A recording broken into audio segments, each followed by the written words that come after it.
Assalamualaikum warahmatullahi wabarakatuh. Baik, assalamualaikum teman-teman sekalian. Ini kalau boleh tahu sekarang ini yang ada di kelas ini SMP, SMA atau apa? MP. Terus barusan ini ada kegiatan apa?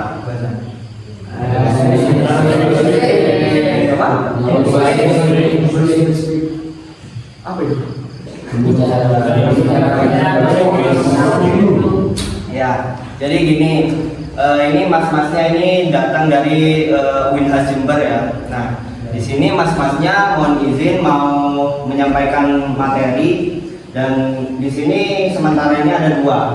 Yakni saya atas nama Muhammad Idris Sobri Arifin bisa dipanggil Mas Zidan ya. Dan yang kedua ini ada Mas Akmal, Muhammad Akmal Maulana, nanti bisa dipanggil Mas Akmal gitu.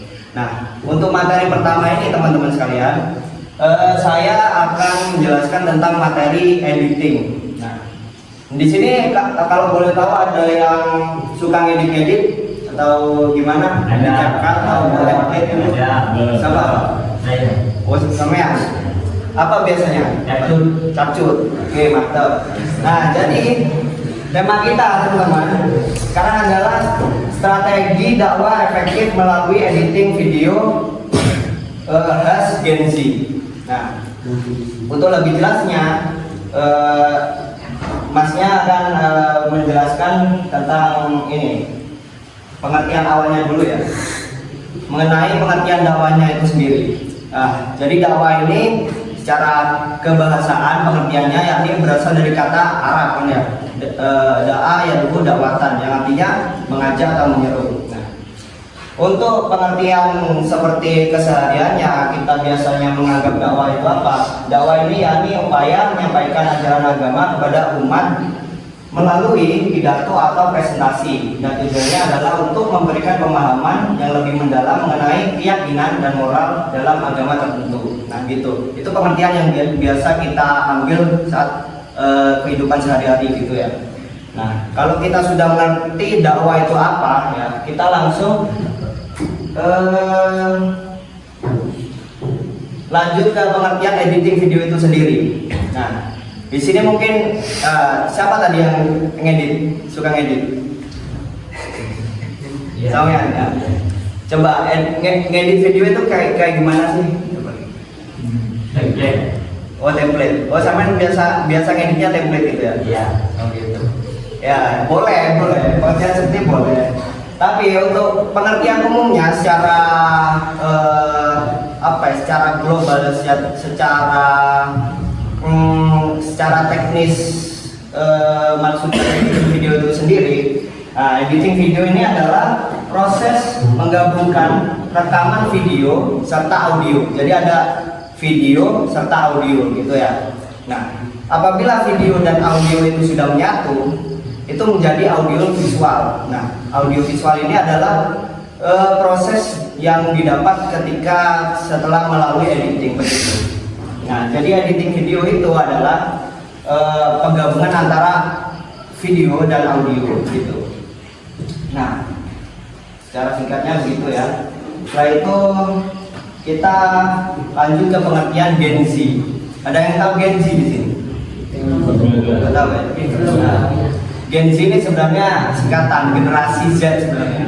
Nah, generasi Z itu sendiri teman-teman adalah suatu pengelompokan sebenarnya. Jadi untuk orang-orang yang lahirnya itu mulai dari 1990 hingga 2012 itu dinamakan generasi Z gitu. Kalau sebelum dari itu, nah itu kita bisa panggilnya generasi milenial. Kalau generasi milenial kan banyak yang sudah tahu kan ya, kata-kata itu ya. Nah, tapi sebenarnya kalau kita semua ini rata-rata berapa umurnya? Maksudnya kelahirannya 2007 itu kan masih dalam rentang antara 1990 sampai 2012 kan ya. Berarti kita ini semua adalah generasi Z. Jadi pengertiannya begitu. Udah ya. Selanjutnya kita masuk ke rekomendasi aplikasi editing video. Nah tadi sudah disebutkan ya sama Mas apa? Mas Rohim. Rohim. Ya, Mas Rohim. Rohim ya. Nah, katanya itu ada CapCut ya. CapCut itu juga termasuk salah satu software editing video gitu, tapi basisnya masih Android begitu.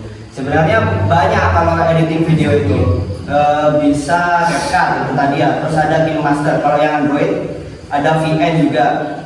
Mungkin di sini ada yang selain itu pakai software editing selain 3 ini. Pixel Lab itu kan foto.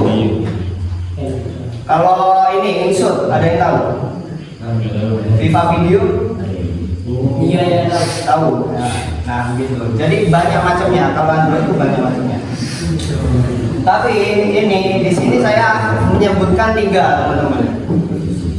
Karena 3 ini adalah salah 3 yang biasa saya gunakan gitu ketika mengedit suatu video gitu. Nah, yang pertama ini ada Adobe Premiere Pro. Ada yang tahu? Nah, Adobe Premiere Pro ini adalah salah satu aplikasi pengedit video, tapi itu basisnya PC.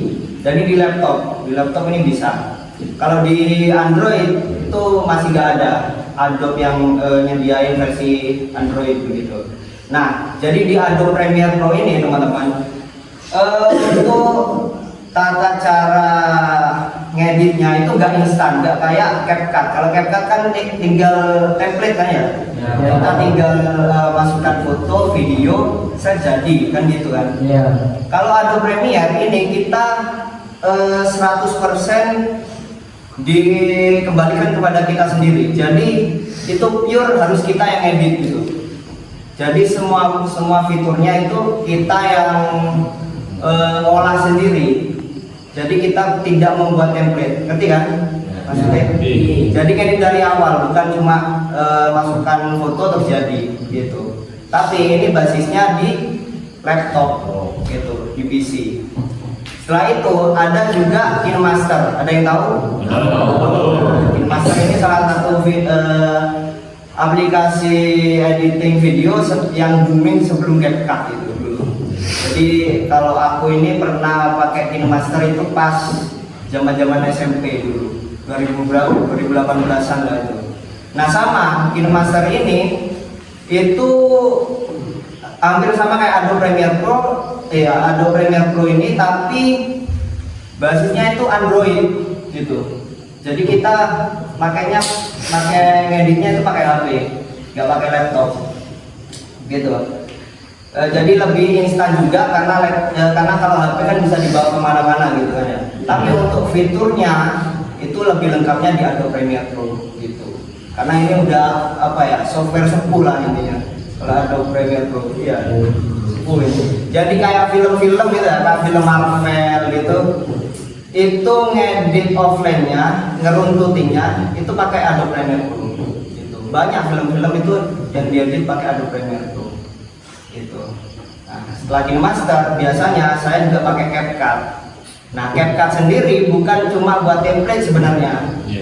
CapCut itu juga bisa ngedit dari awal, ngedit dari dasarnya, ngedit dari kosongnya gitu. Sama kayak KineMaster. Nah, cuman bedanya dari CapCut ini adalah CapCut ini aplikasi sakti gitu loh. Jadi CapCut ini seringkali ya kalau editor-editor video yang lama kayak misalnya Chandra Liao, Agung Hapsa gitu ya. Ketika denger CapCut itu langsung ngerasa kayak ilmu yang selama ini dipelajari itu sia-sia gitu. Karena di CapCut ini serba instan gitu, teman-teman. Udah kita lihat dari segi template aja. Kan dari template aja itu kan sudah memudahkan kita gitu. Sudah kelihatan kalau CapCut itu adalah suatu aplikasi yang instan gitu. Nah, ketika kita edit dari awal gitu, fitur-fiturnya CapCut itu juga instan gitu. Kayak misalnya gini, pernah tahu green screen teman-teman? Ada yang tahu? Coba kayak gimana green screen? Ayo masnya aja. Nah, jadi green screen ini ya teman-teman, biasanya dipakai kayak ada suatu produksi film gitu ya, yang membutuhkan visual effect nanti di filmnya. Mau dikasih gimana, mau orangnya mau diedit terbang atau gimana, di belakangnya ada naga di neraka gitu ya, itu pakai green screen. Jadi green screen itu kayak gini ya, misalnya ya, ini anggap apa ya, kotak ini green screen, ini kan hitam ya, tapi green screen itu namanya green, harusnya hijau kan? Nah, ketika orangnya itu di depannya green screen, jadi pas di shoot itu direkam, sehabis itu dimasukkan ke editing, warna hijau di belakangnya ini bisa dihilangkan. Jadi orangnya ini jadi transparan saat diedit gitu. Jadi belakangnya ini bisa diedit apa aja, bisa jadi neraka, bisa jadi ada naganya, sembarang ada gitu, green screen gitu. Nah, tapi enaknya di CapCut adalah kita nggak usah capek-capek nyediain green screen. Meskipun kita di video lewat sini, meskipun tidak ada layar warna hijaunya, kita itu masih bisa dipotong. Istilahnya kita masih bisa ditransparan. Mungkin nggak enak ya kalau nggak ada prakteknya ya. Ntar aja ya di CapCut ya. Nah, jadi itu salah satu kelebihan CapCut adalah fiturnya serba instan. Nah, jadi banyak sekali editor pemula itu langsung mainnya itu ke CapCut gitu. Jadi gak usah belajar dari Adobe, gak usah belajar bikin masker dan segala macam. Karena di CapCut ini sudah instan gitu. Nah, jadi itu adalah salah satu rekomendasi aplikasi editing video yang biasa saya gunakan. Setelah itu, nah, karena target kita untuk mempublish video ini untuk generasi Z, nah itu masih ada kendala gitu. Tidak semua editing video, tidak semua video yang udah diedit itu diterima sama generasi Z. Nah, kenapa? Karena generasi Z ini salah satu ciri-cirinya adalah gak mau ribet gitu. Coba sekarang lebih banyak mana orang yang lihat YouTube sama lihat TikTok? TikTok kan ya? Karena kenapa? Di TikTok itu serba instan gitu. Kalau misalnya kita lihat YouTube kan durasinya panjang, videonya juga landscape gini, miring ya. Kita harus nonton lama, kayak misalnya podcast gitu ya. Podcast kayak Deddy Corbuzier gitu, itu bisa berjam-jam kita lihatnya. Tapi ketika kita menggunakan TikTok, biasanya yang muncul apa? Bukan podcast 1 jam, tapi cuplikan podcast gitu. Dan kita untuk melihatnya itu nggak usah miring, nggak usah nunggu lama juga. Kalau misalnya nggak cocok ya udah scroll gitu kan, skip, nah gitu. Nah, itu salah satu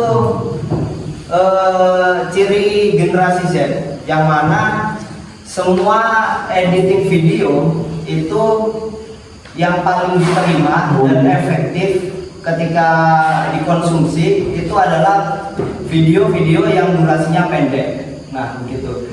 Jadi, ketika kita sudah tahu tujuannya begitu, teknik yang harus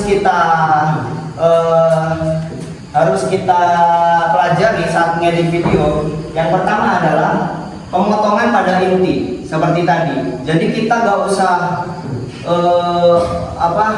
publish podcast yang panjang banget durasinya gitu. Cukup kita ambil intinya saja. Kan banyak misalnya reuploader, tahu reuploader kan? Reuploader ini gini, misalnya podcast Deddy Corbuzier ya, diambil cuplikan di tengah-tengahnya, di menit tengah-tengahnya toh. Jadi cuma bahas soal apa gitu ya, bahas yang pentingnya doang, itu diambil, dimasukkan TikTok. Nah itu namanya reuploader. Orang yang nggak upload lagi lah intinya. Nah tapi di sini poinnya adalah pemotongan pada inti. Jadi intinya tok yang diambil, gitu.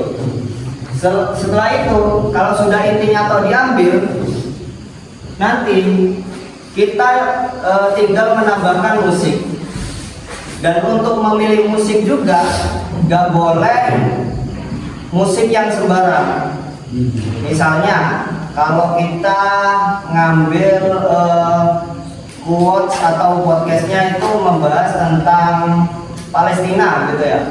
Nah, ketika kita menonton video yang pembahasannya Palestina yang penuh kesedihan, penuh kemalangan, itu kalau misalnya kita taruh musik DJ kan nggak match gitu. Iya. Nah, makanya di sini di poin 2 ditegaskan pilih musik gitu.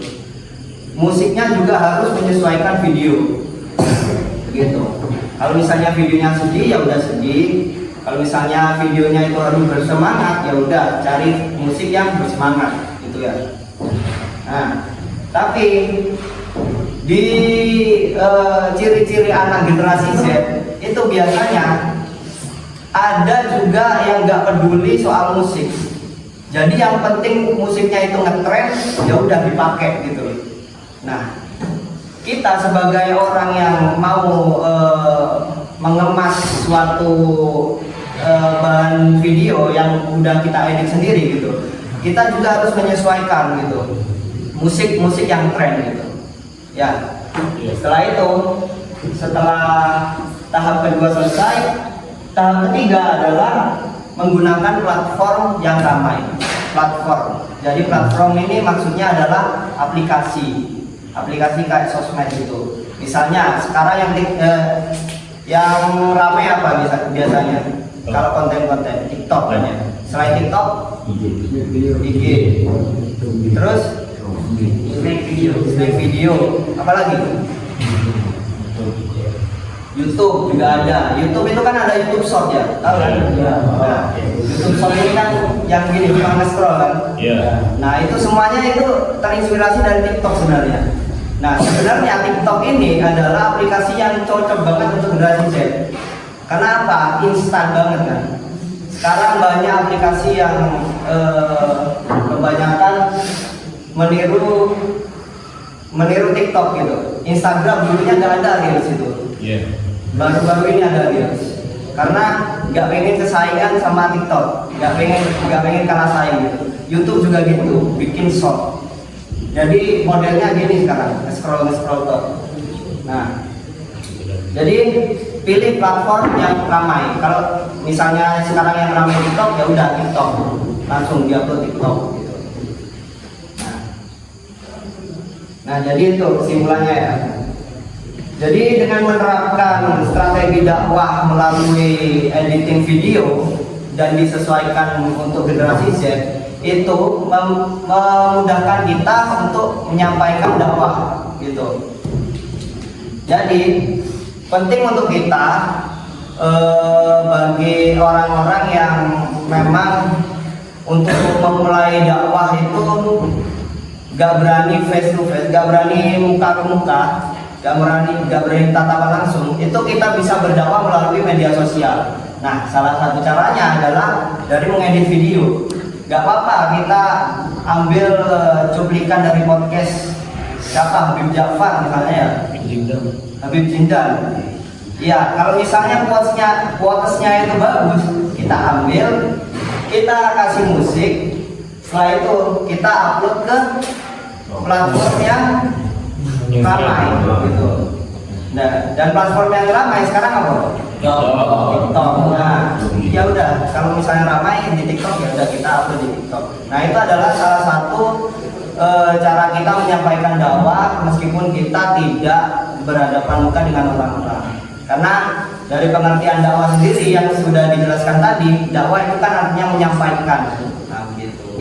Dengan kita menyampaikan ajaran Islam, berarti kita sudah memenuhi apa yang telah diperintahkan oleh Rob kita Allah Subhanahu wa taala ya, sesuai dengan firman-Nya yaitu Bismillahirrahmanirrahim, ud'u ila sabili rabbika bil hikmati wal mau'izatil hasanah wajadilhum billati hiya ahsan. Nah, jadi begitu. Jadi memang wajib bagi kita ya untuk berdakwah sebagai seorang muslim yang taat gitu ya. Jadi mungkin itu saja teman-teman. Sebenarnya ini juga ada prakteknya sebenarnya. Tapi kalau lihat teman-teman kayaknya udah capek ya. Ya Pak, mau lanjut atau gimana? Udah? Ya udah dicukupin aja ya, karena ini sudah hampir larut malam ya. Dan ini emang waktunya istirahat. Ya udah kita akhiri saja ya. Mungkin nanti kalau misalnya teman-teman mau belajar mengenai editing video, nanti teman-teman bisa tanya-tanya ke aku ya. Nanti bisa minta nomornya ke siapa ini? Mas Kirunya, begitu. Baik, mungkin itu saja yang bisa saya sampaikan ya. Kurang lebihnya mohon maaf.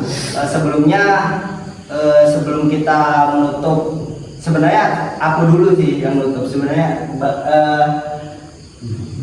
selanjutnya ada pemateri yang akan menyampaikan materi selanjutnya gitu ya. Tapi kita tutup dengan bacaan hamdalah. Oke, wabillahi taufiq wal hidayah. Wassalamualaikum warahmatullahi wabarakatuh. Waalaikumsalam warahmatullahi wabarakatuh.